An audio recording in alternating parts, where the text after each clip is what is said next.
Day one 2005 में जब ये इमेजेस बाज़ार का आइडिया आया था, ये जो वेबसाइट है, इस पे काम शुरू हुआ। 1 साल तक दिन रात इसके ऊपर काम चलता रहा। और 1 साल बाद में 2006 में जब इसको लॉन्च किया तो it was a complete disaster, it was a failure.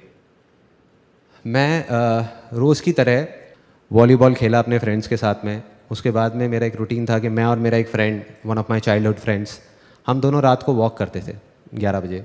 तो मैंने उससे पूछा, मैंने कहा यार एक बात बता, चक्कर क्या है? मैंने तुझे इतनी बार देखा है कि तेरी लाइफ के अंदर इतनी मेजर प्रॉब्लम्स आ जाती हैं, लेकिन अगले दिन तू फिर नॉर्मल हो जाता है। वो कहता है यार देख बिल्कुल साफ है, जिस दिन ऐसा कुछ होता है, जब मैं कुछ सोच रहा होता हूँ कि ऐसा होना चाहिए और वैसा नहीं होता, उस दिन तो मैं डिप्रेस हो जाता हूँ, लेकिन अगले दिन मैं नॉर्मल इसलिए हो जाता हूँ क्योंकि रोज़ रात को पिछले 4 साल से मैं गाना सुनता हूँ। तो मैंने कहा यार उससे क्या होता है?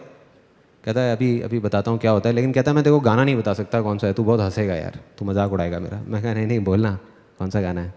कहता मुसू मुसू हासी देव में लई लई।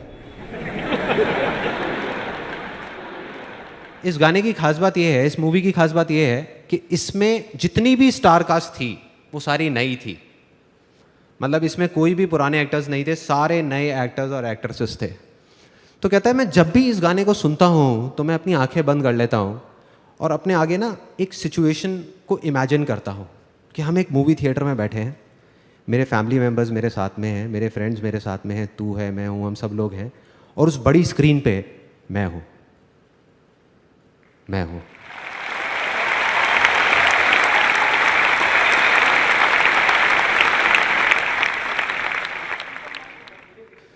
सो ये जो छोटी सी चीज़ सुनने में लग रही थी, ये मेरे को समझ आ गई थी कि कुछ बड़ा है इसके अंदर। मैं इमीडिएटली घर गया, मैंने कहा ये एक बार सुनता है ना गाना, मैं 50 बार सुनूंगा एक दिन में, देखता हूँ क्या होता है। क्योंकि मैं ना कोरिलेट कर रहा था चीज़ों को। मैंने एक बुक पढ़ी थी, think and grow rich by Napoleon Hill. किसने पढ़ी है यहाँ पे? पढ़ी है, ओके। सो उसमें एक इमेजिनेशन के ऊपर पूरा का पूरा चैप्टर था, और जब मैंने वो पढ़ी तब मैंने कुछ नहीं किया। मैंने कहा छोड़ना, इमेजिनेशन चैप्टर पढ़ा और आगे निकल गया। सुना उस टाइम पे बहुत अच्छा लगा, लेकिन आगे निकल गया। लेकिन जब प्रैक्टिकली मैंने अपने दोस्त को ये करते हुए देखा तो मैंने कहा करके देखता हूँ क्या प्रॉब्लम है।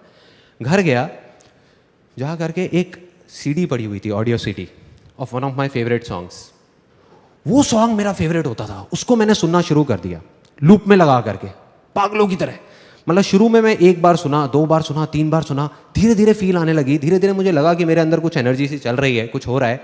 और मैं सिर्फ एक ही चीज़ इमेजिन करता था उस सॉन्ग को सुन करके, उसको प्ले कर देता था लूप में बार बार, और सिर्फ ये इमेजिन करता था जो मेरा अल्टीमेट एम था। वो क्या था कि मेरी जो साइट है इमेजेस बाज़ार, वो सिर्फ इंडिया की नहीं, पूरे वर्ल्ड की सबसे फास्ट साइट बन चुकी है। उस साइट में प्रॉब्लम क्या थी कि वो बहुत ही स्लो थी। मतलब एक सिंपल सर्च क्वेरी भी 1 मिनट 2 मिनट लगा देती थी, और जब ज़्यादा ट्रैफिक आ जाता तो साइट डाउन हो जाती थी कई घंटे के लिए। जिस वजह से, क्योंकि साइट डाउन रहती थी तो कोई आता ही नहीं था, या साइट इतनी स्लो थी इसलिए कोई नहीं आता था। तो मैंने इमेजिन करना शुरू कर दिया कि ये फास्टेस्ट साइट बन चुकी है पूरे वर्ल्ड की, और सिर्फ वही इमेजिन करता रहता था आंख बंद करके। मुझे नहीं पता था ये कैसे होगा। करता रहा। तो तीसरे दिन रात को 11:30 बजे जब ये गाना चल रहा था तो उसमें मेरी एक फेवरेट लाइन होती थी। घर वाले सब सो चुके थे, मैं शीशे के सामने जाके खड़ा हुआ और ये लाइन गाने लग गया चीख करके। Do you want me to sing that? Yes or no? Yes or no? Okay. तो अपने कान बंद कर सकते हो आप लोग अगर चाहो तो, बाद में मत बोलना कि वार्न नहीं किया था मेरे को। रोके तुझको आंधियां क्या जमीन और आसमां, पाएगा जो लक्ष्य है तेरा। लक्ष्य को हर हाल में पाना है।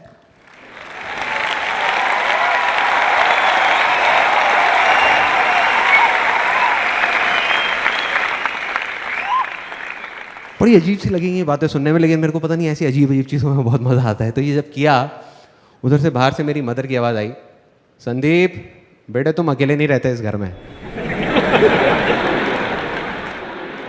सुबह 6 बजे मेरी नींद खुली। मैंने ठान लिया, मैंने कहा अब जब तक ये साइट ठीक नहीं हो जाएगी, जब तक मुझे जवाब नहीं मिलेगा, मैं घर नहीं आऊँगा, मैं ऑफिस में बैठा रहूँगा। 8 दिन तक पागलों की तरह नेट पे बैठ करके ढूंढ रहा था, जवाब ढूंढ रहा था कि क्या होगा, कैसे होगा, क्या करूँगा, क्या नहीं। और ढूंढते ढूंढते ढूंढते ढूंढते धीरे धीरे अब मैंने प्रोग्रामिंग सीखना शुरू किया। I learn the basics of programming on my own. I learn how to read codes, I learn how to optimize search queries. आप लोग मेरे से ज़्यादा अच्छे तरीके से जानते होंगे इस बात को। डेटाबेस जो डिज़ाइन था हमारी, जो पूरा का पूरा जो पीछे का स्ट्रक्चर था, वो बिल्कुल बेकार था। तो मैंने जब वो सारा कुछ किया, डेटाबेस डिज़ाइन बनाया पेपर पे ही, अपना पेन पेपर ले करके, ये सब करने के बाद में क्या हुआ, वो जा करके मैं अपनी प्रोग्रामिंग टीम के साथ बैठा, उनको बोला कि ये हमको करना है। उसके बाद में उनको बताया कि इस चीज़ को ऐसे प्रोसीजर्स में कन्वर्ट करो, दिस वाज द प्रॉब्लम, ये प्रॉब्लम, वो प्रॉब्लम, बहुत चीज़ें हुई।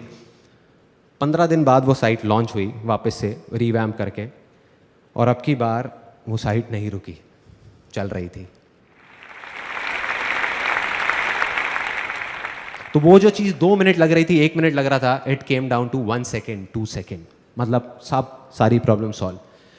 और जैसे ये चीज़ हुई, उसके 1 महीने के अंदर अंदर, ज़्यादा टाइम नहीं लगा, ट्रैफिक आ गया साइट के ऊपर, लोग आने शुरू हो गए, सेल्स होनी शुरू हो गई, सब कुछ ठीक हो गया, सारी प्रॉब्लम जैसे कभी थी ही नहीं ऐसा लगने लग गया।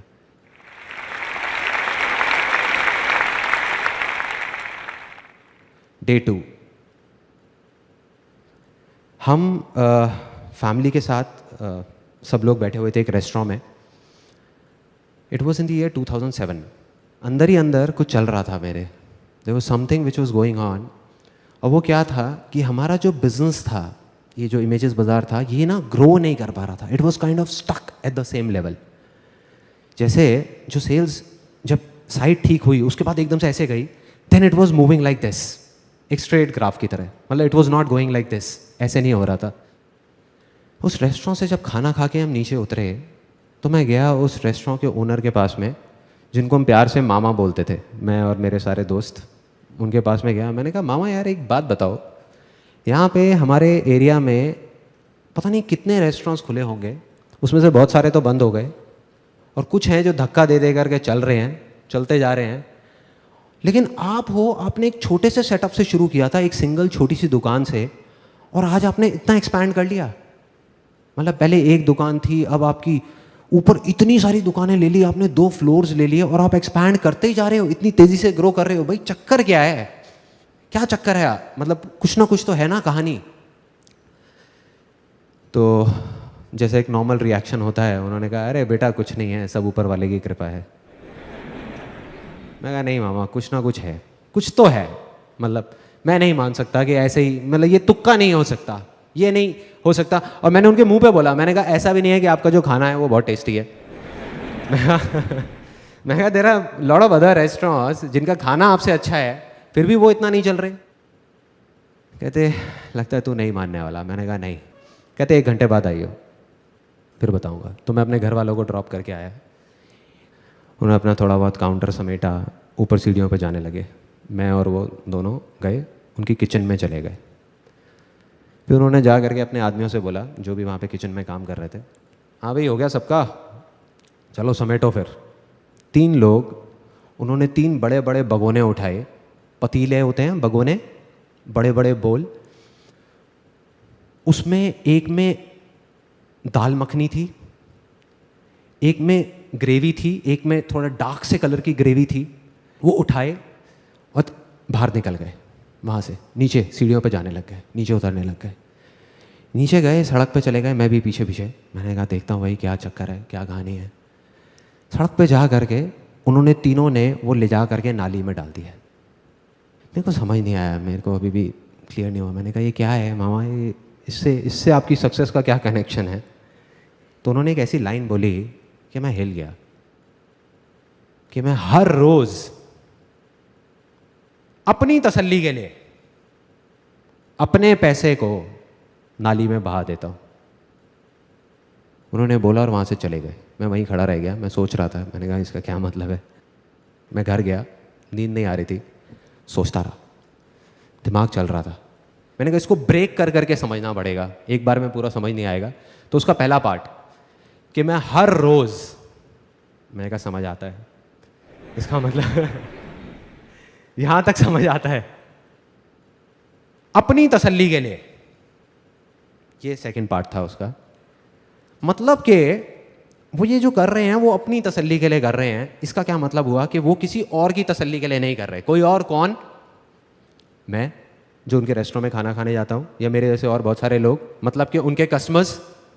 यहाँ पे बात कर रहे हैं सेल्फ सेटिस्फैक्शन की, ये अपनी तसल्ली की बात कर रहे हैं, कस्टमर सेटिस्फैक्शन की बात नहीं कर रहे हैं। और मुझे धीरे धीरे समझ आने लगा हमारी प्रॉब्लम, कि हमारी प्रॉब्लम क्या है, इमेजेस बाजार की प्रॉब्लम क्या है, कि हम कस्टमर सेटिस्फैक्शन पे जा करके रुक गए हैं, अटक गए हैं। कस्टमर सेटिस्फाइड हो गया, शांति से बैठ जाओ ना। तो इस वजह से हम शांति से बैठे हुए थे। हमने कहा हाँ सब सही है, सही है, सही है। तो यहाँ पे समझ आने लगा, मेरे को समझ आने लगा कि मुझे क्या करना है। और उसका जो लास्ट पार्ट था उनके डायलॉग का, कि मैं अपनी तसल्ली के लिए अपने पैसे को नाली में बहा देता हूं, इस डायलॉग ने मुझे हिला के रख दिया अंदर तक। ये मेरे को समझ नहीं आ रहा था। हमारी फैमिली में, मतलब मेरी फैमिली में क्या होता है कि अगर हम एक स्कूटर भी खरीदते हैं ना, तो उसकी जो पॉलीथिन्स हैं वो 1 महीने बाद उतारते हैं। मतलब इतना हम पैसे को बचा बचा करके चलते हैं। सिर्फ एक ही चीज़ सुनी है, सीखी है बचपन से आज तक, money saved is equal to money earned, कि बेटे पैसे को बचाओ, पैसे को बचाओ। तो इस तरीके से मैं चल रहा था। और दूसरी तरफ ये आदमी क्या बोल रहे थे कि पैसे को नाली में बहा दो। समझ आया। मैंने कहा कि यही दम चाहिए, ये करना है किसी तरीके से, और अगर मैंने ये कर दिया तो काम हो गया। मैं गया, जा करके अपने ऑफिस में सबकी मीटिंग बुलाई, जा करके उनको बोला, मैंने कहा अब से हमें अपने पैसे को नाली में बहाना है। तो सब मेरी शक्ल देख रहे बैठ करके, कहते ये क्या बोल रहे हैं। मैं कहा ओ सॉरी, मैं समझाता हूँ कि हमें क्या करना है। हमें अब से अपने सेटिस्फैक्शन के बारे में सोचना है। तुम्हारा सेटिस्फैक्शन, मेरा सेटिस्फैक्शन, हमारा सेटिस्फैक्शन। एक दिन में हम अगर 100 इमेजेस भी शूट कर सकते होंगे तो हम सिर्फ 25-30 इमेजेस करेंगे। लेकिन वो 25-30 इमेजेस ऐसी होनी चाहिए कि आंखें फट जाएं देख करके, तुम्हारी भी और मेरी भी। तुम सिर्फ ये बताओ कि तुम्हें किस तरह का शूट करने में मजा आएगा, ऐसा क्या होना चाहिए कि तुम्हें मजा आए। छोड़ो क्लाइंट को, छोड़ो मुझे, पैसा कितना भी लग जाए, बह जाए, कोई टेंशन नहीं है। कहते सबसे पहले हमको फोटोग्राफी इक्विपमेंट्स जो हैं वो नए लेने होंगे। अभी हम इंडियन यूज़ कर रहे हैं ज़्यादातर, लाइट्स और ये वो सारी चीज़ें। कहते वो अगर हम इंटरनेशनल ले लेते हैं जो बहुत एक्सपेंसिव है तो हमारी क्वालिटी बढ़ सकती है। मैंने कहा ले लो, डन। मैंने कहा कल ही लो, परसों तक भी नहीं रुकेंगे। वो हो गया। मैंने कहा और क्या कर सकते हैं। कहते और हम जो लोकेशंस हायर करते हैं अपने शूट के लिए, वो अभी हमारा एक बजट है 5-7 हज़ार रुपये का, अगर हम उसको बढ़ा देते हैं। मैंने कहा कितना बढ़ाना है। कहते 20-25 हज़ार रुपये में बहुत अच्छी लोकेशन आ सकती है। मैंने कहा करो। मैंने कहा इंडिया से हम फॉरेन में मॉडल्स लेकर के जाएंगे, वहाँ जा करके शूट करेंगे, करो। ऐसे हर चीज़ का बजट बढ़ा दिया। एक्साइटमेंट किस लेवल पे था, I can't express it in words. उस टाइम पूरी की पूरी टीम का, सबको इतना मज़ा आ रहा था। रोज़ एक ऐसा शूट निकल के आ रहा था जो पहले वाले से लाख गुना बेटर था। 2 महीने बाद पूरी की पूरी ये नई कलेक्शन हमने लॉन्च करी अपनी साइट पे, and you won't believe it, उसके 1 महीने के अंदर अंदर हमारी साइट पे, जब मैंने पीछे एनालिटिक्स से देखा, ट्रैफिक 10 गुना बढ़ गया, 10 टाइम्स इन 1 मंथ। इमेजेस बाजार बिकेम सक्सेस। डे 3, दिमाग मेरा बन चुका था एक एंटरप्रेन्योर का। एंटरप्रेन्योर, बिल्कुल एक एंटरप्रेन्योर की तरह सोच रहा था कि ये जो हमारा बिजनेस है इमेजेस बाजार, चाहे कितना भी अच्छा हो, बट हम एक नीश सेगमेंट में ऑपरेट कर रहे हैं। So there is a limit to where we can grow. साल का अब हम 30-40% से ग्रो कर सकते हैं, बट अगर हम एक्सपोनेंशियल ग्रोथ की बात करें तो वो नहीं हो सकता। अगर मैं ये चाहूँ कि इसकी रेवेन्यूज़ को यहाँ से बढ़ा करके 10,000 करोड़ कर दूँ तो नहीं हो सकता। उसके लिए एक आइडिया आया और उस आइडिया पे काम करना मैंने शुरू किया। ऑलमोस्ट 5 महीने तक मैंने काम किया दिन रात उस आइडिया पे। I tell you that idea वो क्या था। It was very simple. Air purifiers, India में हर घर में आज की डेट में एक वाटर प्यूरीफायर है, बट एयर प्यूरीफायर का किसी ने नाम तक नहीं सुना है। On the other hand, penetration rate of air purifiers in countries like North America, it's more than 30%. In Japan, it's more than 17%, and it's growing like anything in all over the world. India में अभी तक एक भी ऐसा brand नहीं है, या ये कह लो कि ब्रांड रिकॉल नहीं है किसी भी ब्रांड की। So the plan was ready, business plan was ready, market research हो चुका था, marketing strategy was ready, investors were ready, and I was 110% sure कि आने वाले 10 साल के अंदर अंदर it's going to be $1 billion company in terms of valuation. दिमाग ऐसे सोच रहा था, दिल कह रहा था कि मैंने अपने आप से एक कमिटमेंट किया था जब ये कंपनी शुरू भी नहीं हुई थी इमेजेस बाजार, उससे काफ़ी साल पहले, जब मैं अराउंड 22-23 साल का था, कि अगर मैं ज़िंदगी में कभी कुछ बन गया, तब मैंने और बहुत सारे काम किए थे, बहुत प्रॉब्लम्स आ रही थी, फैमिली की कंडीशंस काफ़ी ख़राब थी। तो मैंने कहा था अपने आप से कि अगर मैं कभी कुछ बन गया ज़िंदगी में, तो मैं अपने तक नहीं रखूँगा उन सारे एक्सपीरियंसेस को, शेयर करूँगा पूरी दुनिया के साथ, वैसे लोगों के साथ जो मेरी तरह ही कुछ करना चाहते हैं। 2:30 बजे रात के, it was again a turning point of my life. वो बिज़नेस प्लान को मैंने फाड़ा, मार्केटिंग स्ट्रैटेजीज़ की पूरी फाइल बनी हुई थी उसको फाड़ा, जो इन्वेस्टर्स के सारे डॉक्यूमेंट्स थे सबको फाड़ा, ले जा करके डस्टबिन में डाला, अपना हैंडी कैम ऑन किया। मतलब मैंने अपने दिल की सुनी, दिमाग की नहीं। उस टाइम पे हैंडी कैम ऑन किया और जो मन में चल रहा था वो रिकॉर्ड कर दिया कि अब मैं ये करने वाला हूँ, वो करने वाला हूँ, मैं ये करूँगा, वो करूँगा। अगले दिन उसको एडिट करके यूट्यूब पे डाल दिया उस वीडियो को, और ऐड निकाल दी न्यूज़पेपर में, free life changing seminar by Sandeep Maheshwari. और एक ऐसी चीज़ करी जिसका मुझे कुछ नहीं पता था क्या होने वाला है, मन में डर था, बहुत कुछ था, लेकिन मैंने सिर्फ अपने दिल की सुनी, क्योंकि पूरी ज़िंदगी मैंने यही किया था। तो मैंने कहा अब मैं अपने दिमाग की नहीं सुनने वाला। और उसको करना शुरू किया। शुरू में बहुत छोटे लेवल पे, ऑफिस में ही एक छोटी सी जगह बना ली, वहाँ पे सिर्फ 20-25 लोग आते थे। मतलब कुछ था, मुझे नहीं पता था इसको करके क्या होने वाला है, पागलपन था, बेवकूफ़ी थी। ऑफिस में भी सब सोच रहे थे क्या हो रहा है, क्यों हो रहा है। घर वाले कह रहे थे क्या कर रहा है, क्यों कर रहा है, फ्री के सेमिनार्स, क्या फंडा है यार। और open to anybody and everybody, कोई भी आए, कहीं से भी आए। पहले 25 लोग आए, धीरे धीरे वर्ड ऑफ माउथ स्प्रेड हुआ। उसके बाद में 30-40 लोग आने लगे हर हफ्ते, 50 लोग आए, 100 लोग आए। उसके बाद में जगह कम पड़ने लग गई, तो हमने एक ऑडिटोरियम हायर करना शुरू कर दिया दिल्ली में। वहाँ पे हर हफ्ते के 400-500 लोग आते थे। उसके बाद में finally 20th October I conducted my last life changing seminar. और मुझे वो मोमेंट याद है जब पूरा स्टेडियम भरा हुआ था और मैं वहीं साइड में खड़े होकर के देख रहा था। It was kind of unbelievable for me. मुझे समझ नहीं आ रहा था ये हो क्या रहा है, कहाँ कहाँ से लोग आ रहे हैं, कौन कौन है, मैं किसी को जानता नहीं, पहचानता नहीं। और जब मैं वहाँ से नीचे उतरा तो लाइफ में पहली बार मैं रोया था।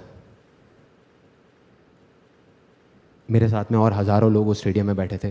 कुछ ऐसा हुआ था उस दिन जो मैं अभी एक्सप्रेस नहीं कर सकता, मैं एक्सप्लेन नहीं कर सकता क्या था वो वर्ड्स में।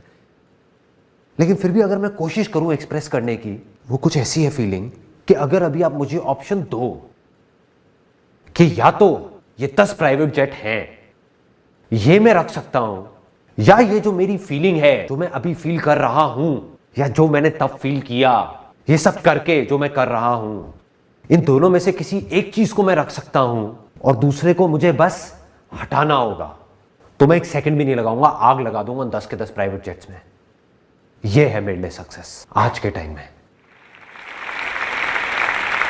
क्योंकि ना मुझे अब जाकर के असली सक्सेस जो है उसका मतलब समझ आ गया है। वो ये नहीं है कि हम कुछ चीजें इकट्ठी करने के लिए, जैसे प्रॉपर्टी, कार, बैंक बैलेंस, कुछ चीज़ें इकट्ठी करने के लिए ज़िंदगी भर बस भागते रहें, और जो चीज़ें हमारे पास नहीं हैं उसको सोच करके हम बस रोते रहें। ये नहीं है सक्सेस, ये सिर्फ एक ढोंग है, दिखावा है और कुछ नहीं है। असली सक्सेस है जो मैंने फील करी है, जब आप कुछ ऐसा कर जाओ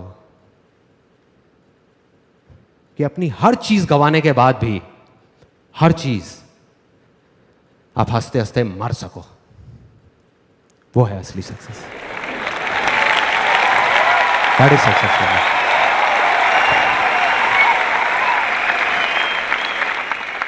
थैंक्स।